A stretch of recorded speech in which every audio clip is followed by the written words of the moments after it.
Hello friends, ఎలా ఉన్నారు? మీరు చూస్తుంది బిజినెస్ గైడ్ విత్ శామ్. ఈరోజు ఈ వీడియోలో మ్యాక్స్పోజర్ ఐపీఓ డీటెయిల్స్తో పాటుగా ఈ company details, promoter details, financials, అలాగే ఈ కంపెనీకి ఉన్న రిస్కుల గురించి కూడా డిస్కస్ చేసుకుంటాం. లేట్ చేయకుండా let's start our video. August 17, 2006 సంవత్సరంలో Maxposure media group India private limited పేరుతో ఈ కంపెనీని ఇంకార్పొరేట్ చేశారు. ఆగస్ట్ 26, 2023 సంవత్సరంలో షేర్ హోల్డర్స్కి ఎక్స్ట్రార్డినరీ జనరల్ మీటింగ్ ఈజీఎం జరగగా అక్టోబర్ 9, 2023 సంవత్సరంలో మ్యాక్స్పోజర్ ప్రైవేట్ లిమిటెడ్ పేరుగా మార్చబడడం జరిగింది. తర్వాత నవంబర్ 3, 2023 సంవత్సరంలో ఈ కంపెనీ పేరును మ్యాక్స్పోజర్ లిమిటెడ్గా మార్చడం జరిగింది. మ్యాక్స్పోజర్ అనేది 316 డిగ్రీ సర్వీసెస్ను అందించే న్యూ ఏజ్ మీడియా ఎంటర్టైన్మెంట్ బిజినెస్ని చేస్తుంది. ఈ కంపెనీకి 4 పిల్లర్స్ అండర్లో వర్క్ చేస్తుంది. దీన్ని చూసుకుంటే in-flight entertainment, content marketing, advertisement అనే టెక్నాలజీ సర్వీసెస్ను ప్రొవైడ్ చేస్తుంది. వీటి గురించి నేను ఇప్పుడు ఎక్స్ప్లెయిన్ చేస్తాను. ముందుగా ఇన్ఫ్లైట్ ఎంటర్టైన్మెంట్. మీరు ఫ్లైట్లో జర్నీ చేసే టైంలో వీటిని ఖచ్చితంగా చూసే ఉంటారు. అంతవరకు ఎందుకు, ఇప్పుడు వచ్చిన చాలా వరకు మూవీల్లో ఈ ఫ్లైట్ ఎంటర్టైన్మెంట్ను మీరు చూసే ఉంటారు. ఈ కంపెనీకి కంటెంట్ కోసం మేజర్ కంటెంట్ ఓనర్స్ను అలాగే స్టూడియోస్, ప్రొడక్షన్ హౌస్తో ముందుగానే అగ్రిమెంట్ చేసుకుంటారు. ఐఎఫ్సి సిస్టంలో బాలీవుడ్ అండ్ హాలీవుడ్ మూవీస్ను, television shows, audio and video, games, destinations మొదలైన సర్వీస్ను ప్రొవైడ్ చేస్తుంది. Second one content marketing. దీని గురించి నేను సింపుల్గా ఎక్స్ప్లెయిన్ చేస్తాను. నేను ఒక వీడియోని క్రియేట్ చేయడానికి ముందుగా కంటెంట్ రాసుకొని దాని తర్వాత ఎడిటింగ్ చేసి ఆ తర్వాత యూట్యూబ్లో అప్లోడ్ చేయడం జరుగుతుంది. అదేవిధంగా కంపెనీలు ప్రొవైడ్ చేసే ప్రొడక్ట్లు లేదా సర్వీసులను కస్టమర్కి చేరేందుకు కంటెంట్ అనేది ముందుగా క్రియేట్ చేసే బాధ్యత ఈ కంపెనీగా ఉంటుంది. దీనితో మ్యాక్స్పోజర్ సర్వీస్ను ప్రొవైడ్ చేసేందుకు కొంత ఫీజును ఈ కంపెనీ వాళ్ళు తీసుకుంటారు. ఈ కంపెనీ చేసే వర్క్స్ను ఫిజికల్గా డిజిటల్ ప్లాట్ఫామ్స్లో కస్టమర్కు చేరే విధంగా స్ట్రాటజీని ఫాలో అవుతూ ఉంటారు. ఈ కంటెంట్ మార్కెటింగ్ కూడా 4 పిల్లర్స్ అనేవి ఉన్నాయి. వాటిని చూసుకుంటే content strategy, content create and distribution, content monetisation, అలాగే రిజల్టెంట్ అనాలిసిస్. వీటి అండర్లో కంటెంట్ మార్కెటింగ్ అనేది పనిచేస్తూ ఉంటుంది. ఈ కంపెనీ గ్లోబల్ ఆడియన్స్ని దృష్టిలో పెట్టుకొని 21 ఫారెన్ అండ్ రీజనల్ లాంగ్వేజెస్లో including German, Russian, Arabic, Portuguese, Japanese, Chinese, French, Tamil, Marathi, Gujarati, Malayalam, Odisha ఇంకా అనేక లాంగ్వేజెస్లో కూడా ఈ కంపెనీ పనిచేస్తూ ఉంది.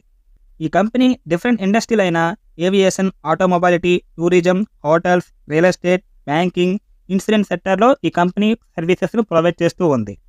Next one advertising. ఈ కంపెనీ అడ్వర్టైజింగ్లో కస్టమర్స్కు 3 సోర్సెస్ ద్వారా రెవెన్యూ అనేది జనరేట్ చేస్తూ ఉంది. ముందుగా ప్రింట్ అండ్ డిజిటల్ అడ్వర్టైజ్మెంట్స్. ఇండియాలో 5 సిటీస్లో ఈ కంపెనీ ఆపరేట్ చేస్తుంది. డిజిటల్ ప్లాట్ఫామ్స్ అయిన గూగుల్, ఫేస్బుక్, ట్విట్టర్ అండ్ యూట్యూబ్తో సహా అనేక పాపులర్ కంటెంట్ న్యూస్ ఛానల్స్, అంతేకాకుండా వెబ్సైట్ల ద్వారా కస్టమర్స్కు రెవెన్యూ అనేది జనరేట్ చేస్తూ ఉంటుంది. అడ్వర్టైజింగ్లో సెకండ్ వన్ ఇన్విసియో. ఫ్లైట్లో జర్నీ చేస్తున్న ఆడియన్స్కు టేక్ ఆఫ్ అలాగే ల్యాండింగ్ ద్వారా అడ్వర్టైజ్మెంట్లు ప్లే చేస్తూ ఉంటారు. దీని ద్వారా ఈ కంపెనీకి ఉన్న క్లయింట్స్కు రెవెన్యూ అనేది జనరేట్ చేస్తూ ఉంది ఈ కంపెనీ. అడ్వర్టైజింగ్లో next one aviation OOH. Airlines మరియు ఎయిర్పోర్ట్స్లో అడ్వర్టైజ్మెంట్లు ప్లే చేస్తూ ఉంటారు. ప్రీ బోర్డ్, పోస్ట్ బోర్డ్ అలాగే ఆన్ బోర్డ్లో ఉన్న ఆడియన్స్ను టార్గెట్గా పెట్టుకొని యాడ్స్ అనేవి ప్లే చేస్తూ ఉంటారు. దీని ద్వారా కూడా ఈ కంపెనీకి క్లయింట్స్గా ఉన్న వాళ్ళకి రెవెన్యూ అనేది జనరేట్ చేస్తూ ఉంటుంది ఈ company. Fourth one technology.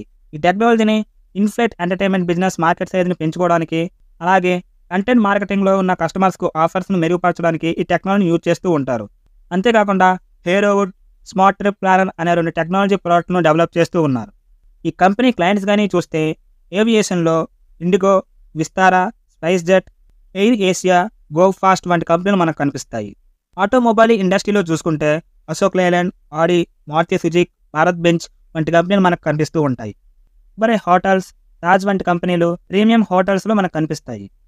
Travel and fashion సెగ్మెంట్లో జుస్తన్ యూనిలివర్, లైఫ్ స్టైల్, ఈథోస్, అంతేకాకుండా బ్యాంకింగ్ అండ్ ఇన్సూరెన్స్ ఇండస్ట్రీలో చూసుకుంటే yes bank, axis bank, ICICI life insurance కంపెనీలు మనకు కనిపిస్తూ ఉంటాయి. ఈ కంపెనీకి 2023 సంవత్సరంలో అడ్వర్టైజింగ్ నుంచి 643 కోట్లు, కంటెంట్ మార్కెటింగ్ నుంచి 900 కోట్లు, ఇన్ఫ్లైట్ ఎంటర్టైన్మెంట్ నుంచి 1228 కోట్లు, టెక్నాలజీ నుంచి 406 కోట్ల రెవెన్యూ అనేది వచ్చింది. గ్లోబల్లో రెవెన్యూ బ్రేకప్ ఇప్పుడు మనం చూసుకుంటే ఇండియాలో 2835 కోట్లు, యునైటెడ్ స్టేట్స్ నుంచి 15 కోట్లు, సింగపూర్ నుంచి 328 కోట్ల రెవెన్యూ అనేది వచ్చింది. కంపెనీ ప్రమోటర్స్ చూసుకుంటే ప్రకాష్ జోహరి ఈ కంపెనీకి చైర్మన్ అలాగే మేనేజింగ్ డైరెక్టర్గా పనిచేస్తూ ఉన్నారు. ఇతని వయసు 43 సంవత్సరాలు. ప్రస్తుతం ఇతనికి 23,90,000 శాలరీ అనేది పే చేస్తూ ఉన్నారు. తర్వాత ప్రమోటర్ స్వాతి జోహరి. ఈమె ఈ కంపెనీకి హోల్ టైమ్ డైరెక్టర్గా పనిచేస్తూ ఉన్నారు. ఈమె వయస్సు 38 సంవత్సరాలు. ప్రస్తుతం ఈమెకి 23,80,000 శాలరీ అనేది పే చేస్తూ ఉన్నారు. ఈ కంపెనీ షేర్ హోల్డింగ్ ప్యాటర్న్ మనం చూసుకుంటే ప్రకాష్ జోహారీ 51.28%, వికాస్ జోహారీ 8.46%, సుబీ జోహారీ 8.43%, స్వాతి జోహారీ 3.01%, కుసుమ్ జోహారీ 8.28%, బాలకృష్ణ జోహారీ 8.13% షేర్ హోల్డింగ్ను ఓట్ చేస్తూ ఉన్నారు. మేజర్ షేర్ హోల్డింగ్ అనేది ప్రమోటర్ దగ్గరే ఉంది. ఇప్పుడు ఈ కంపెనీ ఫైనాన్షియల్ విజయానికి వస్తే మార్చ్ 31, 2023లో రెవెన్యూ 3,178 కోట్లు, ఎబిటా 707 కోట్లు, ప్యాట్ 441 కోట్లుగా ఉంది. అదేవిధంగా మార్జిన్స్ విషయానికి వస్తే ఎబిటా మార్జిన్ 21.08%, ప్యాట్ మార్జిన్ 13.88%గా ఉంది. ఈ కంపెనీ రిస్క్ గురించి మనం మాట్లాడుకుంటే ఈ కంపెనీ మేజర్ రెవెన్యూ అనేది ఇన్ఫ్లేట్ ఎంటర్టైన్మెంట్ నుంచే వస్తుంది. COVID-19 వంటి పాండమిక్ సిచ్యువేషన్ వస్తే మాత్రమే ఈ కంపెనీ నెంబర్స్పై ఎక్కువ ప్రభావం అనేది ఉంటుంది. ఈ కంపెనీ షార్ట్ టర్మ్ డెట్ 330 కోట్లు, లాంగ్ టర్మ్ డెట్ 135 కోట్లు, మొత్తం మీద 462 కోట్ల డెట్ అనేది ఉంది. ఈక్విటీ 3,478 కోట్లు, డెట్ టు ఈక్విటీ రేషియో 0.13%గా ఉంది. అంతకుమించి ఈ కంపెనీకి రిస్క్లు అనేవి పెద్దగా ఏం కనిపించట్లేదు. చివరగా ఈ కంపెనీ ఐపీఓ డీటెయిల్స్ చూస్తే ఈ ఐపీఓ January 15th అంటే ఈ రోజు నుంచి మొదలయ్యి January 17th ఎండ్ అవుతుంది. ఫేస్ వాల్యూ 10 రూపీస్ పర్ షేర్గా, ప్రైజ్ బ్యాండ్ 31 రూపాయల నుంచి 33 రూపాయలు పర్ షేర్గా ఉంది. ఈ ఐపీఓకి మీరు అప్లై చేయాలంటే 4,000 షేర్లకు అప్లై చేయవలసి ఉంటుంది. ఈ కంపెనీ కేవలం ఎన్ఎస్సిలో మాత్రమే లిస్ట్ అవుతుంది. యూఐబీకి 15%, రీటైల్కి 35%, ఎన్ఐకి 15% అలొకేషన్ అనేది ఇచ్చారు. ఇతర ఇన్వెస్టర్స్ ఈ ఐపీఓలో అప్లై చేయాలంటే ఒక లాట్కు 132,000 రూపాయలతో అప్లై చేయవలసి ఉంటుంది. ఈ కంపెనీలో ఇన్వెస్ట్మెంట్ చేసే ముందు ఈ వీడియోతో పాటుగా మీరు కూడా కొంత రీసెర్చ్ చేసి అప్పుడు మీ ఇన్వెస్ట్మెంట్ డెసిషన్ అనేది తీసుకోండి. మా కంటెంట్ మీకు నచ్చినట్లయితే ఇప్పుడే వీడియోని లైక్ చేయండి. కొత్త వాళ్ళు ఎవరైనా చూస్తే ఇలాంటి కంటెంట్ కోసం మన ఛానల్ని సబ్స్క్రైబ్ చేసుకోండి. సో ఇది ఫ్రెండ్స్ ఈరోజు మన వీడియో. మళ్ళీ నెక్స్ట్ వీడియోలో కలుసుకుందాం. Thank you friends. Thank you for watching.